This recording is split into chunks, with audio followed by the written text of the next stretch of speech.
Hello exam fighters, कैसे हो आप सभी। एग्जाम आने वाले हैं, टॉपिक आपका तैयार नहीं है तो आज की वीडियो देखने के बाद आपका जो वॉइस का टॉपिक है पूरा क्लियर हो जाएगा। और वॉइस में आपकी जितने भी कंफ्यूजिंग टॉपिक है, जितने भी क्वेरीज हैं, ये वीडियो देखने के बाद आपका सारा टॉपिक एकदम बढ़िया हो जाएगा। और ये वीडियो देखने के बाद आपको वॉइस के क्वेश्चन करने में मजा आने लगेगा, आपको इंटरेस्ट आने लगेगा। तो चलिए स्टार्ट करते हैं। तो सबसे पहले मैं आपको ये बता दूं कि जो इसका पार्ट 1 वीडियो था वहां पे हमने वॉइस के बारे में कुछ जो बेसिक रूल्स होते हैं, कुछ जो जनरल रूल्स होते हैं, उनके बारे में डिस्कस कर लिया था। इस वीडियो में हम डिस्कस करेंगे कि जो active voice into passive voice के क्वेश्चंस आते हैं, अगर इंट्रोगेटिव सेंटेंसेस में हमें active into passive voice convert करना हो तो हम कैसे करेंगे। तो वीडियो को स्टार्ट करते हैं। सबसे पहली चीज मैंने आपसे पिछले वीडियो में बताया था कि अगर आपको active voice into passive voice सीखना है बहुत अच्छे तरीके से तो आपको सारे टेंसेस की हेल्पिंग वर्ब आनी चाहिए। अगर आपको सारे टेंसेस की हेल्पिंग वर्ब क्लियर नहीं है तो आप ये स्क्रीनशॉट ले लीजिए, इसको आप सबसे पहले लर्न कर लीजिए। जैसे सपोज दैट फ्यूचर इंडेफिनिट की विल शैल प्लस वर्ब की फर्स्ट फॉर्म होती है। तो अगर आपको ऑल टेंसेस की helping verb and main verb clear हो गई देन आपको वॉइस के क्वेश्चन अच्छे से करने से कोई नहीं रोक सकता। तो सबसे पहले अगर आपको हेल्पिंग वर्ब और मेन वर्ब क्लियर नहीं है तो ये पूरा आप प्रिपेयर कर लीजिए, उसके बाद हम आगे बढ़ते हैं। Is that clear? ओके, आगे बढ़ते हैं। देखिए पिछले वीडियो में हमने देखा, उसका वन शॉट रिवीजन कर लेते हैं। पिछले वीडियो में मैंने बताया आपको कि कोई भी असर्टिव सेंटेंस हो उसका स्ट्रक्चर कुछ ऐसे होता है, subject plus HV plus MV plus object. तो जब हम इसको पैसिव वॉइस में कन्वर्ट करते हैं तो जो एक्टिव वॉइस का सब्जेक्ट होता है वो पैसिव वॉइस में ऑब्जेक्ट बन जाता है, जो एक्टिव वॉइस का ऑब्जेक्ट होता है पैसिव वॉइस में सब्जेक्ट बन जाता है। हेल्पिंग वर्ब चेंज करने के रूल्स टेंस के अकॉर्डिंग होते हैं और उसके बाद मेन वर्ब की कोई सी भी फॉर्म एक्टिव वॉइस में हो, चाहे फर्स्ट हो या सेकंड हो या थर्ड हो, हमेशा जब पैसिव वॉइस इसका बनाएंगे तो मेन वर्ब की ऑलवेज थर्ड फॉर्म रखी जाती है और ऑब्जेक्ट से पहले हमेशा बाई का यूज किया जाता है। तो आई होप आपको इतना क्लियर होगा। अगर आपको असर्टिव सेंटेंस अभी क्लियर नहीं है तो पहले आप पार्ट 1 वीडियो देख सकते हैं, लिंक डिस्क्रिप्शन में है। उसके बाद आगे हम अपना टॉपिक स्टार्ट करते हैं। तो चलिए, सबसे और दूसरी चीज मैंने आपको पिछले वीडियो में बताया था टेंसेस में चेंजेस कैसे होते हैं। देखिए बाकी रूल तो जनरल रूल से, जैसे सब्जेक्ट ऑब्जेक्ट में बदल गया, ऑब्जेक्ट सब्जेक्ट में बदल गया, मेन वर्ब की थर्ड फॉर्म लग गई, ऑब्जेक्ट से पहले बाई लग गया। बट कुछ और रूल्स होते हैं जैसे जिसके अकॉर्डिंग हेल्पिंग वर्ब चेंज होती है active voice to passive voice में। तो कुछ रूल्स यहाँ पे लिखे हुए हैं। अगर अफर्मेटिव की बात करें तो इंडेफिनिट टेंस पूरा पूरा कन्वर्ट हो जाता है अपने ही कॉन्टिन्यूअस टेंस में। देखिए मैंने आपको पहले भी बताया, अब भी बता रहा हूं कि टेंस चेंज हो जाने पर स्ट्रक्चर नहीं चेंज होता है, केवल वर्ब चेंज होती है। तो यानी कि इंडेफिनिट टेंस की जो हेल्पिंग वर्ब होती है वो कॉन्टिन्यूअस में चेंज हो जाएगी अपने ही कॉन्टिन्यूअस में। प्रेजेंट इंडेफिनिट है तो प्रेजेंट कॉन्टिन्यूअस में ही बदलेगा। कॉन्टिन्यूअस टेंस में कोई चेंज नहीं होता है, केवल हेल्पिंग वर्ब के साथ बीइंग लग जाता है। और परफेक्ट टेंस में भी सेम सिचुएशन होती है, हेल्पिंग वर्ब के साथ बीइंग लग जाता है। और हां, 4 ऐसे टेंसेस होते हैं जिनका पैसिव वॉइस नहीं होता है। मैंने ट्रिक भी बताई थी, एफसीपीसी। एफसीपीसी का फुल फॉर्म है future continuous and alt perfect continuous tense. ठीक है, तो 4 ऐसे टेंस होते हैं जिनका पैसिव वॉइस नहीं होता है। तो चलिए आगे स्टार्ट करते हैं। देखो उसके बाद जो नेगेटिव होता है, नेगेटिव में भी सेम रूल है। इंडेफिनिट टेंस पूरा पूरा कन्वर्ट हो जाएगा कॉन्टिन्यूअस टेंस, लेकिन हेल्पिंग वर्ब के साथ नॉट का यूज किया जाएगा। दूसरा हमारा है कॉन्टिन्यूअस टेंस। कॉन्टिन्यूअस टेंस में हेल्पिंग वर्ब के साथ बीइंग तो लगेगा बट नेगेटिव सेंस स्ट्रक्चर होगा, इसलिए इन दोनों के बीच में नॉट लग जाएगा। ओके, उसके बाद जो परफेक्ट टेंस होगा इसमें भी हेल्पिंग वर्ब के साथ बीइंग तो लगेगा लेकिन इसके साथ नॉट भी लग जाएगा। क्यों? क्योंकि स्ट्रक्चर हमारा नेगेटिव होगा। कैसा होगा? स्ट्रक्चर हमारा नेगेटिव होगा। नेगेटिव का एग्जांपल शायद मैंने पिछले वीडियो में आपको नहीं करवाया था, तो एक दो नेगेटिव का भी एग्जांपल आपको करके मैं दिखा देता हूं। देखो ये जो हमारा है, जैसे सपोज दैट हमने ले लिया he is not writing a letter, he is not writing a letter. Rule सारे वही है, नियम सारे वही है, बस थोड़ा सा चेंज हो जाएगा नेगेटिव में। जैसे उधर नॉर्मली हम हेल्पिंग वर्ब के साथ बीइंग लगा देते थे कॉन्टिन्यूअस टेंस में, यहाँ पे नॉट बीइंग लगा देंगे। उधर हम परफेक्ट में हेल्पिंग वर्ब के साथ बीइंग लगा देते थे और जब नेगेटिव में चेंज करेंगे तो नॉट बीइंग लगा देंगे। सिंपल से रूल। अब जैसे इसको हमें कन्वर्ट करना है तो सबसे पहली चीज जो एक्टिव वॉइस का ऑब्जेक्ट होगा पैसिव वॉइस में सब्जेक्ट हो जाएगा।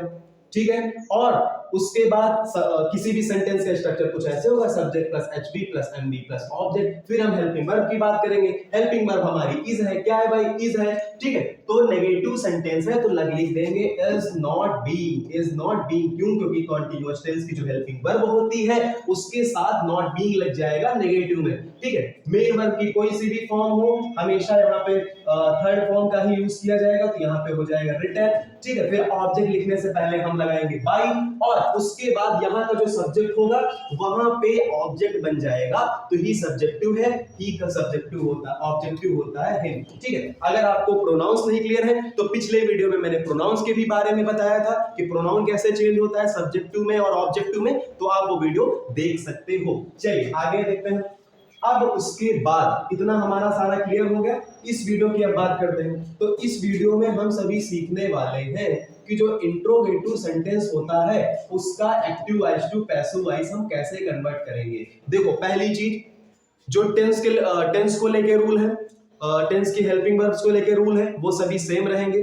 मेन वर्ब को लेके रूल है वो भी सेम रहेगा। जैसे मैंने बताया ऑब्जेक्ट से पहले बाई लग जाता है वो भी सेम रहेगा। तो चेंज क्या होगा, चलिए बात कर लेते हैं, ठीक है। देखो सबसे पहले आप ये समझो कि इंट्रोगेटिव सेंटेंस जिसमें क्वेश्चन पूछा जाता है, और ये दो तरह का होता है। एक होता है हेल्पिंग वर्ब टाइप्स एंड एक होता है हमारा क्वेश्चन वर्ड टाइप्स, ठीक है। जो हेल्पिंग वर्ब टाइप होता है इसको हम यस और नो टाइप भी बोलते हैं। क्या बोलते हैं, यस और नो टाइप, ठीक है। इसकी स्टार्टिंग क्वेश्चन हेल्पिंग वर्ब के साथ होती है, ठीक है। और जो हमारा क्यू डब्ल्यू टाइप होता है इसको हम डब्ल्यू एच टाइप भी बोलते हैं। क्या बोलते हैं, इसको हम डब्ल्यू एच टाइप भी बोलते हैं। क्यों? क्योंकि इसकी स्टार्टिंग किसी क्वेश्चन वर्ड से होती है। उसके बाद आगे दोनों के स्ट्रक्चर में आपको बता देता हूं। जो किसी भी कोई भी इंट्रोगेटिव सेंटेंस जो एचबी टाइप का होता है उसका स्ट्रक्चर कुछ ऐसे होता है।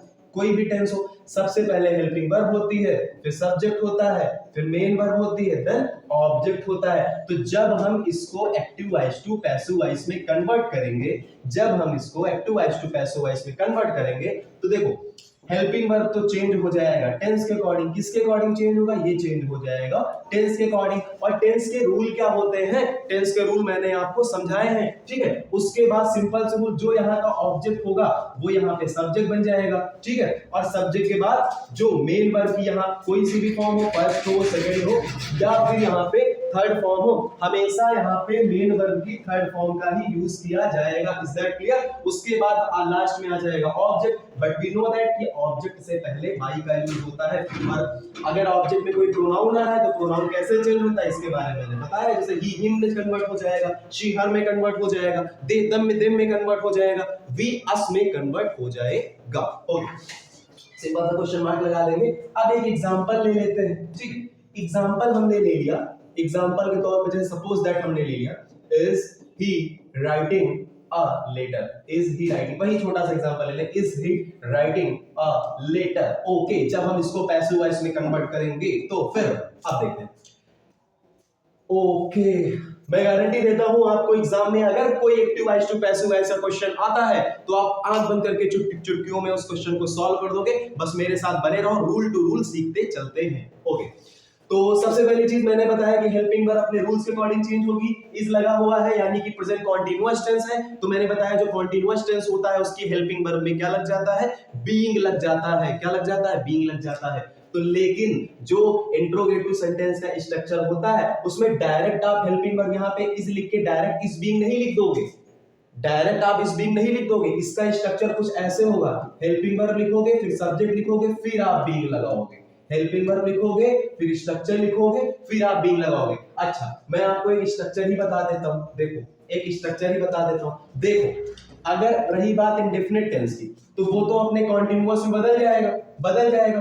तो यानी कि direct helping verb plus subject plus main verb plus object वाला स्ट्रक्चर होगा ना। और लेकिन जो कॉन्टिन्यूअस टेंस होगा, सिंपल था तो मैंने बताया था कि कॉन्टिन्यूअस टेंस में हेल्पिंग वर्ब के साथ बीइंग लग जाता है। अब लेकिन यहाँ पे इंट्रोगेटिव का स्ट्रक्चर है। कैसा स्ट्रक्चर है, इंट्रोगेटिव का स्ट्रक्चर है। तो इसका स्ट्रक्चर कुछ ऐसे हो जाएगा, कॉन्टिन्यूअस टेंस है इसीलिए हेल्पिंग वर्ब लगेगा, फिर सब्जेक्ट लगेगा और हेल्पिंग वर्ब के साथ बीइंग लग जाएगा, फिर मेन वर्ब की थर्ड फॉर्म होगा, फिर बाई प्लस ऑब्जेक्ट हो जाएगा। Is that clear for everyone? Okay, आगे देख लेते हैं। अब रही बात इसी तरह परफेक्ट टेंस टेंस का देख लेते हैं। तो परफेक्ट टेंस के भी हेल्पिंग वर्ब के साथ मैंने बताया था बीन लग जाएगा, बट यहाँ पे स्ट्रक्चर इंट्रोगेटिव टाइप में है, इसीलिए हेल्पिंग वर्ब लिखोगे, फिर सब्जेक्ट लिखोगे, फिर बीन लिखोगे, फिर मेन वर्ब की थर्ड फॉर्म लगाओगे, उसके बाद बाई लगा के ऑब्जेक्ट लगा दोगे। स्क्रीनशॉट ले लो इसका फटाफट से, कॉपी और पेन साथ में लेके चलो, मेरे साथ लिखते भी चलना। इतना क्लियर हो गया? अब आगे बढ़ते हैं। चलो, उसके बाद मैंने क्या बताया कि जो कॉन्टिन्यूअस टेंस होगा उसका स्ट्रक्चर होगा helping verb plus subject plus being plus main verb की third form plus by plus object. तो इसके बाद सबसे पहले सब्जेक्ट कहां से लाओगे? जो एक्टिव वॉइस का ऑब्जेक्ट होगा यहां पे सब्जेक्ट बन जाएगा। फिर लगाना है बीइंग, क्या लगाना है भाई? यहां पे लगा देना बीइंग के बाद मेन वर्ब की थर्ड फॉर्म राइटिंग का हो जाएगा रिटन, उसके बाद ऑब्जेक्ट से पहले बाई लगाना है। ऑब्जेक्ट कहां से लाओगे? जो यहाँ का सब्जेक्ट होगा, तो ही का ऑब्जेक्टिव हो जाता है। क्लियर हो गया सभी को? क्लियर हो गया? अगर कोई क्वेरी है तो कमेंट बॉक्स में आप मुझसे पूछ सकते हो। चलिए आगे बढ़ते हैं भाई, अब आगे देख लो। अब बात करते हैं QW वाले स्ट्रक्चर की। ऐसे इंट्रोगेटिव सेंटेंस जो क्वेश्चन वर्ड से स्टार्ट होते हैं, कोई रूल में चेंजमेंट नहीं है, कोई रूल में चेंजमेंट नहीं है। देखो टेंस कैसे बदलेगा, एक बार देख लो फटाफट से। जो ये वाला मैंने आपको सॉरी एक मिनट, हाँ, जो ये वाला मैंने आपको स्ट्रक्चर बताया था, केवल इसमें एक चीज और ऐड ऑन हो जाएगी, बाकी पूरा स्ट्रक्चर सेम टू सेम रहेगा। ठीक है, इन सब के एक मिनट में पहले कर दो, एक मिनट। हाँ, तो जहां हेल्पिंग वर्ब से पहले सब में क्वेश्चन वर्ड लग जाएगा जी। जितना भी हमारा स्ट्रक्चर है हेल्पिंग वर्ब से पहले सब में क्या लग जाएगा? क्वेश्चन वर्ड लग जाएगा। क्या लग जाएगा? सब में लग जाएगा क्वेश्चन वर्ड। बाकी सेम टू सेम हमारा स्ट्रक्चर रहेगा, कोई चेंजमेंट नहीं। ठीक, बस सभी में हेल्पिंग वर्ब। ये पूरा हो गया QW टाइप का स्ट्रक्चर। QW टाइप का स्ट्रक्चर नॉर्मल सेंटेंस में जो क्वेश्चन वर्ड वाले सेंटेंस होते हैं उनका स्ट्रक्चर कुछ ऐसे होता है, QW फिर helping verb plus subject plus main verb plus object होता है। ठीक है, तो जब हम इसको पैसिव वॉइस में कन्वर्ट करेंगे, अगर इंडेफिनिट टेंस है तो उसका स्ट्रक्चर कुछ ऐसे होगा, question word plus helping verb plus subject plus main verb की थर्ड फॉर्म प्लस ऑब्जेक्ट। अगर कॉन्टिन्यूअस टेंस है तो question word plus helping verb plus subject plus being plus main verb की third form plus by plus object. उसके बाद, हालांकि यहाँ पे एक मिनट, ये बाई प्लस ऑब्जेक्ट होगा, करेक्ट कर लीजिएगा, पीछे शायद मैंने स्किप कर दिया था, इसको सही कर लीजिएगा। ऑब्जेक्ट से पहले बाई लग जाएगा, है ना। और उसके बाद परफेक्ट टेंस की बात करें तो परफेक्ट टेंस में पहले क्वेश्चन वर्ड फिर हेल्पिंग वर्ब फिर सब्जेक्ट फिर बीइंग प्लस मेन वर्ब की third form plus by plus object. तो आपने क्या देखा कि जितने भी रूल हैं वो हेल्पिंग वर्ब के जैसे ही तो हैं, हेल्पिंग वर्ब के जैसे हैं, केवल आगे सब में क्या लग गया? सब में आगे क्वेश्चन वर्ड लग गया। क्या लग गया? क्वेश्चन वर्ड लग गया। अब हम अपने टॉपिक पे आते हैं। मैंने अभी QW का स्ट्रक्चर क्या बताया? QW का स्ट्रक्चर पहले क्वेश्चन वर्ड होता है, फिर हेल्पिंग वर्ब प्लस उसके बाद subject plus main verb plus object करके होता। तो जब हम इसको पैसिव में कन्वर्ट करेंगे तो इसका स्ट्रक्चर कुछ ऐसे हो जाएगा, QW plus helping verb plus subject, sorry एक मिनट, इसका स्ट्रक्चर आप यहां सीधा सीधा देख लो, आप यहां समझो इसका स्ट्रक्चर। जो ये वाला लिखा सेम टू सेम पूरा QW का स्ट्रक्चर है। बस अगर मान लो आपको नहीं याद हो रहा तो आप हेल्पिंग वर्ब वाला याद कर लो, हेल्पिंग वर्ब वाला आप समझ लो, याद कुछ नहीं करना, बस इसको समझना है। आप हेल्पिंग वर्ब वाला समझ लो और हेल्पिंग वर्ब वाले स्ट्रक्चर में सब में आगे केवल क्वेश्चन वर्ड जोड़ देना है। एक एग्जांपल देके समझाता हूं, एग्जांपल ले लेते हैं भाई। अब एग्जांपल ले लेते हैं छोटा सा, जैसे मैंने यहाँ पे एक एग्जांपल ले लिया, एग्जांपल के तौर पे यहाँ पे ले लिया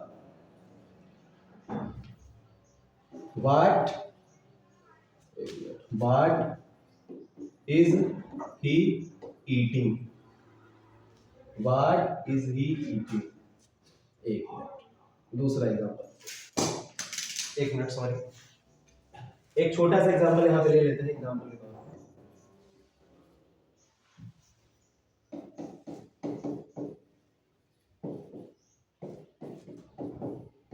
why was he eating a mango? Why was he eating a mango? उसके बाद आगे देख लेते हैं भाई। मैंने क्या बताया? सिंपल सा रूल बताया आपको कि क्वेश्चन वर्ड तो सेम टू सेम आपको क्वेश्चन वर्ड रख देना है, जो क्वेश्चन वर्ड हो आपको same to same question word रख देना है। उसके बाद क्या हो जाएगा? हेल्पिंग वर्ब चेंज होगी, हेल्पिंग वर्ब टेंस के अकॉर्डिंग चेंज होती है। वॉज यानी कि आपका कॉन्टिन्यूअस टेंस है तो कॉन्टिन्यूअस टेंस में क्या लग जाएगा? सबसे पहले वॉज तो अपने वॉज में ही रहेगा। ठीक है, क्यों? क्योंकि यहाँ पे सब्जेक्ट अ मैंगो आएगा, मैंगो सिंगुलर है इसलिए वॉज लग जाएगा। ठीक है, अब ध्यान दो एक चीज, यहाँ पे वॉज, उसके बाद मैंने स्ट्रक्चर क्या बताया था? क्वेश्चन वर्ड रखना है, फिर हेल्पिंग वर्ब रखना है, फिर उसके बाद सब्जेक्ट प्लस बीइंग लगाना है। क्या लगाना है? बीइंग लगाना, प्लस मेन वर्ब की third form plus by plus object. यही तो स्ट्रक्चर था ना कॉन्टिन्यूअस का। तो यहाँ पे लिख दोगे। अब यहाँ पे सब्जेक्ट क्या आ जाएगा? अब मैंगो यहाँ पे सब्जेक्ट बन जाएगा, क्योंकि एक्टिव वॉइस का ऑब्जेक्ट, पैसिव वॉइस का सब्जेक्ट। अब इसके बाद बीइंग लगा दोगे। क्या लगा दोगे? बीइंग लगा दोगे। मान लिया अगर यहाँ पे नेगेटिव सेंटेंस होता, वाज नॉट होता, ठीक है, तो यहाँ पे सिंपल से क्या कर देते, सॉरी, यहाँ पे अगर मान लो नेगेटिव का स्ट्रक्चर होता तो नॉट बीइंग लग जाता। क्या लग जाता? नॉट बीइंग लग जाता। सिंपल सी बात है भैया, नॉट बीइंग लग जाता मैंगो के बाद नॉट बीइंग, ठीक है। उसके बाद बीइंग, उसके बाद मेन वर्ब की थर्ड फॉर्म ईटेन का क्या हो जाएगा? ईटिंग का क्या हो जाएगा? ईटेन हो जाएगा। फिर ऑब्जेक्ट से पहले बाई लगा देंगे। ऑब्जेक्ट क्या आएगा? ही का ऑब्जेक्ट क्या होता है? ही का ऑब्जेक्ट। तो मैंने लिखा, जैसे लिखा, why he was reading a novel, why he was reading a novel, वो नॉवेल क्यों पढ़ रहा था। तो सबसे पहले मैंने आपको क्या बताया कि भाई जो आपका क्वेश्चन वर्ड है वो सेम रहेगा, वाई की जगह वाई रहने दो, रख दिया भाई। उसके बाद ठीक है, ये सेंटेंस ऐसे कर लो थोड़ा सा, वाई वाज ही, अब सही है, ठीक है, वो थोड़ा सा मिस्टेक हो गई आगे। तो यहाँ पे उसके बाद क्वेश्चन वर्ड चेंज हो गया, क्वेश्चन वर्ड के बाद हेल्पिंग वर्ब चेंज करेंगे। तो हेल्पिंग वर्ब लिखी हुई है वाज, क्या लिखी हुई है? वाज लिखी हुई है। वाज किस टेंस का है? Present past continuous. और कॉन्टिन्यूअस टेंस में क्या होता है? हेल्पिंग वर्ब के साथ बीइंग लग जाता है। क्या लग जाता है? बीइंग लग जाता है। लेकिन यहाँ पे डायरेक्ट बीइंग नहीं लगाओगे, मैंने अभी बताया था इंट्रोगेटिव सेंटेंस में सब्जेक्ट के बाद बीइंग लगाते हैं। कहां बीइंग लगाते हैं? सब्जेक्ट के बाद बीइंग लगाते हैं, ठीक है। तो हो जाएगा वाई वाज। उसके बाद सब्जेक्ट कहां से लाओगे? यहाँ का जो ऑब्जेक्ट होगा, आ नॉवेल। नॉवेल सिंगुलर है इसीलिए यहाँ पे वाज रखा। अगर मान लो होता नॉवेल्स, क्या होता है? नॉवेल्स, तो अब यहाँ पे वाज की जगह वर रखते। क्यों? क्योंकि सिंगुलर नंबर सब्जेक्ट के साथ सिंगुलर नंबर वाली हेल्पिंग वर्ब लगेगी और प्लूरल नंबर सब्जेक्ट के साथ प्लूरल नंबर वाली हेल्पिंग वर्ब लगाई जाएगी। उसके बाद वाज अ नॉवेल आ गया। क्लियर हो गया इतना? एनी प्रॉब्लम नहीं ना? उसके बाद हम यहाँ पे लगा देंगे बी। क्या लगा देंगे? यहाँ पे लगा देंगे बी। उसके बाद यहाँ पे मेन वर्ब की कोई सी भी फॉर्म हो, यहाँ पे लेके थर्ड फॉर्म रखेंगे, तो रीडिंग की थर्ड फॉर्म रेड हो जाएगा। क्या हो जाएगा? रेड हो जाएगा। उसके बाद ऑब्जेक्ट रखना है। यहाँ का ऑब्जेक्ट कहाँ से लाओगे? यहाँ का जो सब्जेक्ट होगा, यहाँ का ऑब्जेक्ट, तो ही सब्जेक्टिव है, इसका ऑब्जेक्टिव ही हो जाएगा। और ऑब्जेक्ट से पहले बाई लगा देते हैं। क्या लगा देते हैं? ऑब्जेक्ट से पहले।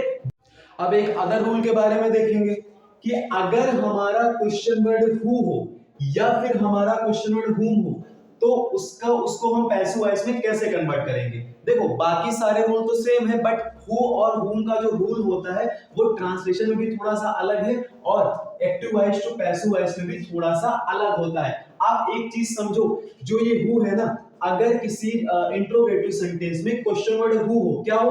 अगर क्वेश्चन वर्ड हु हो, तो फिर ये जो हु है वो उस सेंटेंस में क्वेश्चन वर्ड का भी काम करता है और एज अ सब्जेक्ट का भी काम करता है। और अगर किसी सेंटेंस में क्वेश्चन वर्ड हुम हो, तो ये क्वेश्चन वर्ड का भी काम करता है और ऑब्जेक्ट का भी काम करता है। तो कहने का मतलब ये है कि अगर हमें active voice to passive voice में कन्वर्ट करना हुआ, तो और अगर सेंटेंस में हु होता है, तो फिर उस कंडीशन में who co he question word माना जाएगा, हु को ही सब्जेक्ट माना जाएगा, हु में तो who co he question word माना जाएगा और हुम को ही ऑब्जेक्ट माना जाएगा, ठीक है। अब मैं इसको आपको करके बताता हूं। ओके, एक सबसे पहला हमने ले लिया, जैसे मैंने कहा हु इज टीचिंग यू। क्या ले लिया? मैंने कहा हु इज टीचिंग यू, तुम्हें कौन पढ़ाता है? Who is teaching you. एक चीज आप और समझ लो कि किसी भी सेंटेंस में subject plus verb plus object का स्ट्रक्चर होता है, तो वर्ब से पहले अगर कोई नाउन या प्रोनाउन आता है तो उसे सब्जेक्ट बोलेंगे, और वर्ब के बाद अगर कोई नाउन या प्रोनाउन आता है तो हम उसे ऑब्जेक्ट बोलेंगे। क्या बोलेंगे? हम उसे ऑब्जेक्ट बोलेंगे। तो इसको कैसे चेंज करेंगे? लिखा हुआ है हु, सिंपल सा हमको पता है कि QW का रूल क्या होता है। QW में question word same to same लिख लेते हैं, बट एक चीज आप ध्यान दो कि मैंने अभी आपको क्या बताया, जो हु है वो किसी सेंटेंस में क्वेश्चन वर्ड का भी काम करेगा और सब्जेक्ट का भी काम करेगा। और एक चीज और ध्यान रखना आप, जो हु है उसको हम बाय हुम में कन्वर्ट करते हैं। किसमें कन्वर्ट करते हैं? बाय हुम में। बाय whom में क्यों कन्वर्ट करते हैं, क्योंकि जो who है वो क्वेश्चन वर्ड के साथ साथ सब्जेक्ट का भी काम कर रहा है। तो मतलब कि जो एक्टिव वॉइस का सब्जेक्ट है वो तो पैसिव वॉइस में ऑब्जेक्ट बनता है ना, इसीलिए जब पैसिव वॉइस बनाते हैं who वाले सेंटेंस का, तो उस कंडीशन में हम इसको बाय whom में कन्वर्ट कर देते हैं, क्योंकि क्वेश्चन वर्ड तो चेंज होता ही है, बट सब्जेक्ट को भी तो ऑब्जेक्ट में कन्वर्ट करना है। ठीक है, तो इसका हो जाएगा सिंपली बाय whom, क्या हो जाएगा बाय whom। और अब ये बाय whom क्वेश्चन वर्ड भी है और ऑब्जेक्ट भी है, क्यों, क्योंकि एक्टिव वॉइस का सब्जेक्ट पैसिव वॉइस का ऑब्जेक्ट। तो ये जो यहाँ पे बाय whom होगा ये ऑब्जेक्ट का भी काम करेगा, क्वेश्चन वर्ड का भी काम करेगा, और यहाँ पे जो who है ये क्वेश्चन वर्ड का भी काम करेगा और सब्जेक्ट का भी काम करेगा। समझ में आया। उसके बाद क्वेश्चन वर्ड के बाद लिखते हैं हेल्पिंग वर्ब। क्या लिखते हैं, हेल्पिंग वर्ब है इस प्रेजेंट कॉन्टिन्यूअस टेंस की, तो कॉन्टिन्यूअस टेंस की हेल्पिंग वर्ब में बीइंग लग जाता है। क्या लग जाता है, बीइंग, इज लगेगा, आर लगेगा, एम लगेगा, ये तो सब्जेक्ट डिसाइड करेगा ना। तो यहाँ पे सब्जेक्ट क्या आएगा, जो यहाँ का ऑब्जेक्ट होगा।